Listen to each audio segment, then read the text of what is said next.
Manson Ireland was born on July 9, 1921, and he passed away November 7, 2005.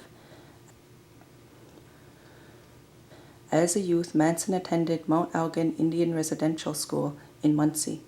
In December of 1940, he signed up with the Army, but wasn't called up for basic training until March 18, 1941. He was trained as a lead carpenter during his Army training. As a member of the Royal Canadian Engineers, Manson went to England for training, where he learned to build Bailey bridges. He subsequently spent 48 months overseas as a Royal Canadian Engineer until the war ended on May 5, 1945.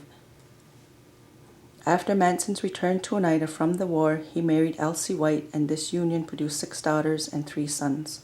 He supported his family as a carpenter until the spring of 1952, when Manson ran for chief and was elected in June 1952.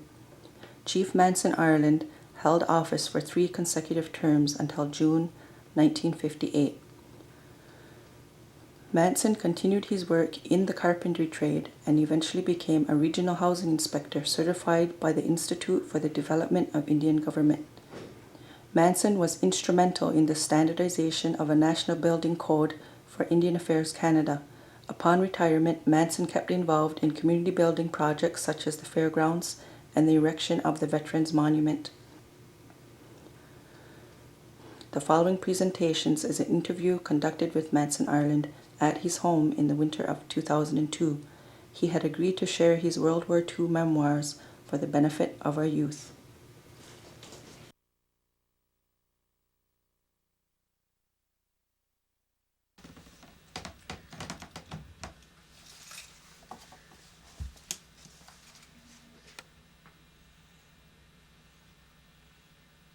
And you're the one on the right? Yeah. On my left. On your right. Yeah. And when was this taken? Before he's Before we went overseas. Mm-hmm. Yeah. Did you get it? This year's a Canadian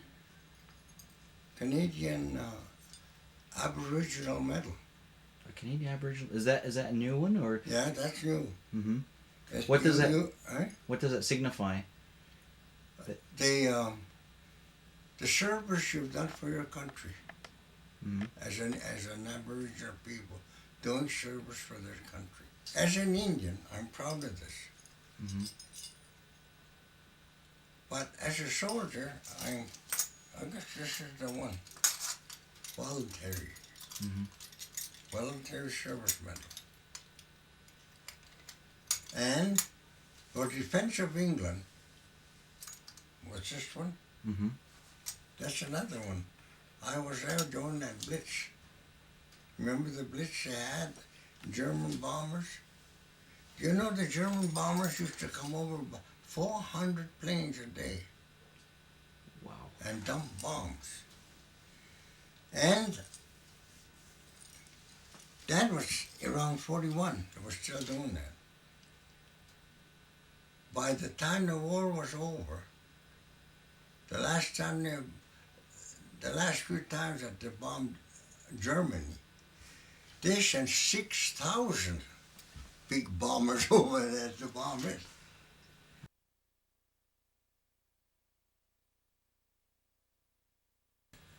We would do a lot of planting those days. Well, and then instead of, because we had no root cellars or nothing, what they used to do was they would pile a heap of potatoes.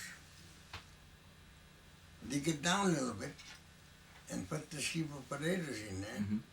And I'd say you dig it down about this much. You put straw under it.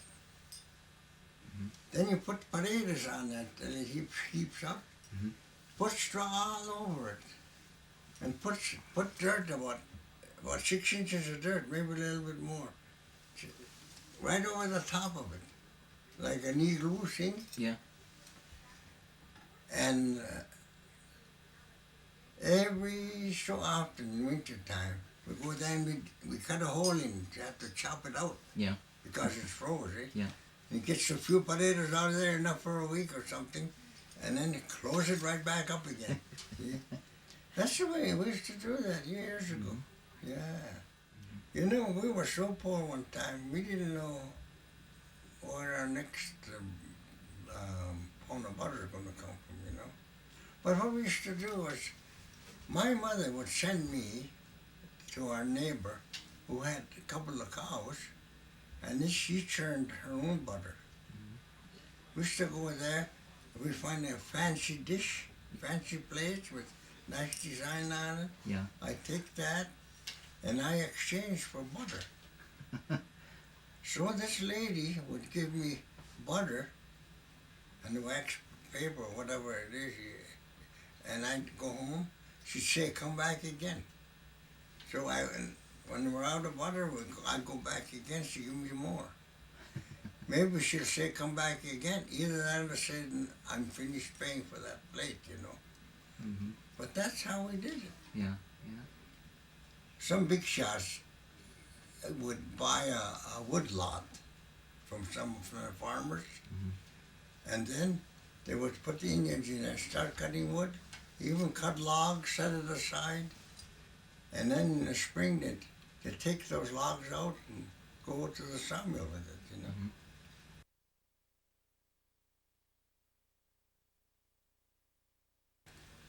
Oh yes, back in 1928 and 29, it was bad. You know, we've experienced that all right. Chester and I, we never had no shoes to wear. My dad would come home, he'd have a pair of boots because he had to work. Mm-hmm. He'd take his boots out, we'd jump in his boots and we'd go to the washroom. We had a back house, you know, no flush toilets. So that was kind of a tough thing. Mm-hmm. But we were all happy. Indian people have always been happy because they knew depression. They were born in being depressed.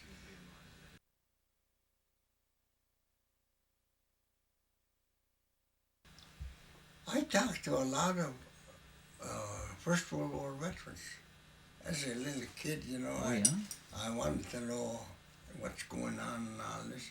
Some of them are pretty serious, and they talk to me like the way they saw it over there, and what would happen if they came over here. So the story they told me was that it was far better to go and fight in the other guy's country than it is to fight it in our country. They said, "What would our children do here? What would our women do? What would anybody do, elders, if the war was on in this country?" So that's one of the reasons why I got joined the army, was to get the battle over there, not here.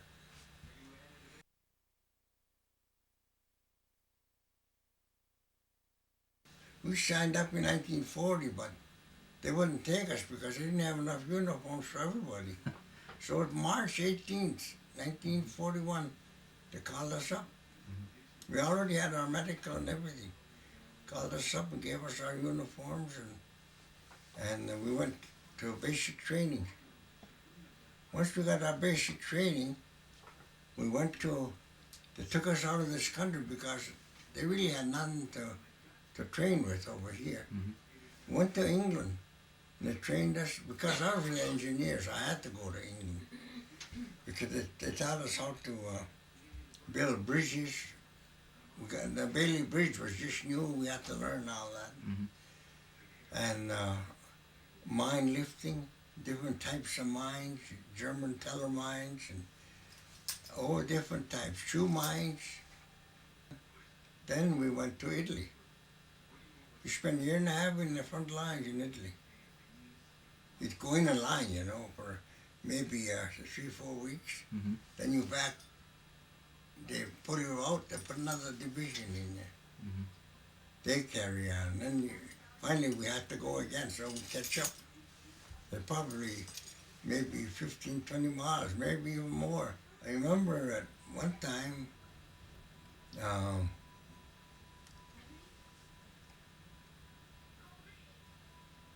we were told she used this to set up a big map for us because I guess they trusted us, that we wouldn't squeal on it. Anyway, we would study the map of where we're going to go next.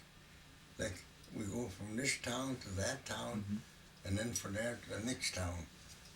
And we were given 72 hours to reach two towns. We got the first one, then the next one, 72 hours to reach that one. We did it in 36.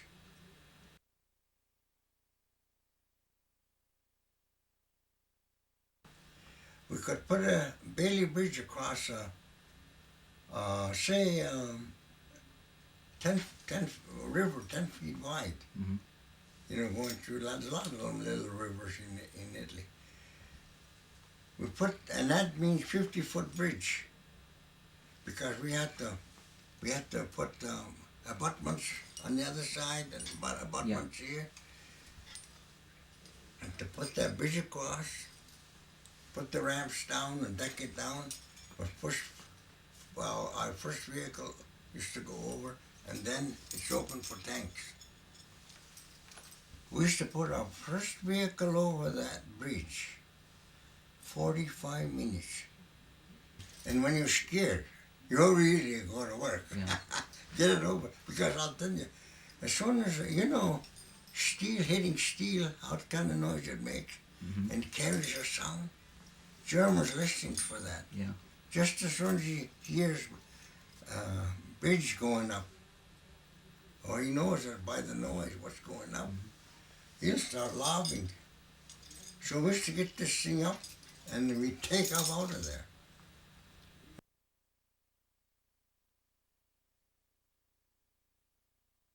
We go around and sweep for mines along the roads, shoulders. When we put tape down there, and then some guys are up ahead saying, mine, shoulders not swept. Shoulders not swept. That means shoulders not swept for mines. So because these guys have to go through with a what they call it, metal detector. You can tell every minute. You could hear that noise. It's like a beep, I was trained for booby traps. We would have to. Sometimes you can't detect it. You can't see it because it's hidden behind. So what we do is we have a long wire from here to the road. We hook it onto, say, a stove in the house, and come way back in, and yank it. And if it's got to blow up, well, it don't affect you so much, I got a buddy there in Caledonia. His name was Douglas. He stepped on a shoe mine. And I went over to him, because he was my friend. I went over to him, I said, he said, Chief, I'm going to die. And I thought he was just in shock. I said, oh, no, you're not. Because he's already, I could see his leg was blown right off, see. So just then, we called the ambulance. Ambulance guys came, they picked him up, took him. He did die. He did. Do you know what happened? That only metal in that thing is a striker. And the key, it shot right up between the legs, right up to his lungs. And he bled to death. Yeah. More old Ken Douglas was his name. But I'm going to tell you something else. German people are smart people. There was only one thing wrong with it. They were on the wrong side.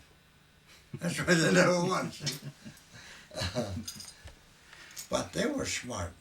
The people themselves, I think, every bit as smart as any other country. There were scientists in there, and doctors, and everything. And they were these officers, they like to stand up straight like that. They see a picture like that now. If it was crooked, they come along and straighten it up. We took advantage of that. We put pictures like that, but we put charges behind it. As soon as they went to straighten it up, they hit another wire and bang, see? Yeah.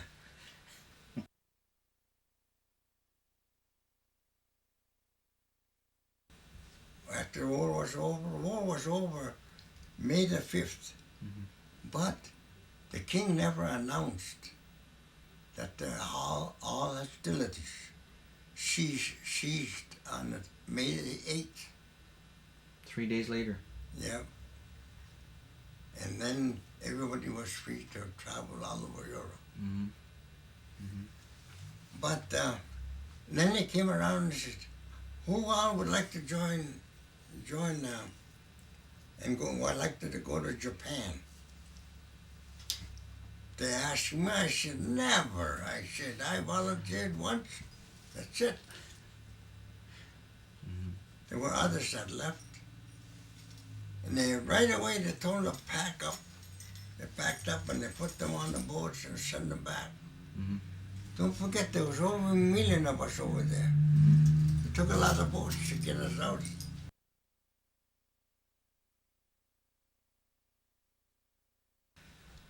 You know, let's put it like this. What started the war is greed, lust for power. Hitler was lust for power. He wanted to conquer the whole world. He was going to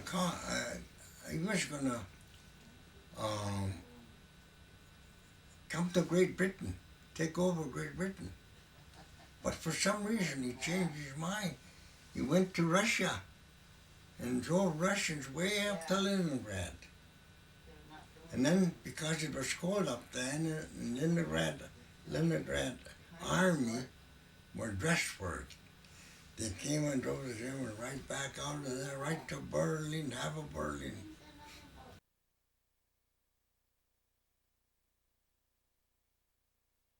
My advice is to try and live peacefully at home. Then you have a peaceful country. If all the countries were peaceful, there wouldn't be no wars. There'd be no killings.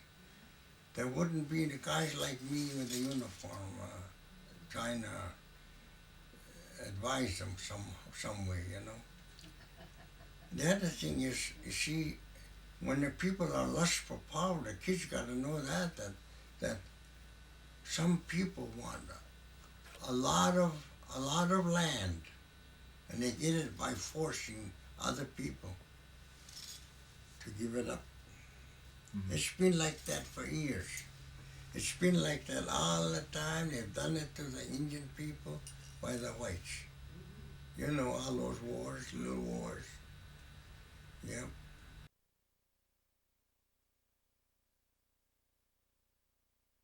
The thing is, try not to get into the army. Get down and train yourself to do all kinds of other things. Maybe become a businessman yourself, run your own business, live peacefully. That's the advice I give. Don't try and be an army guy. It doesn't pay. I'm only there because I was there. That's all there is to it. What's a hero? What's your definition of a hero? Hero? Yeah. Well, definition of hero, I think, is crazy. Crazy.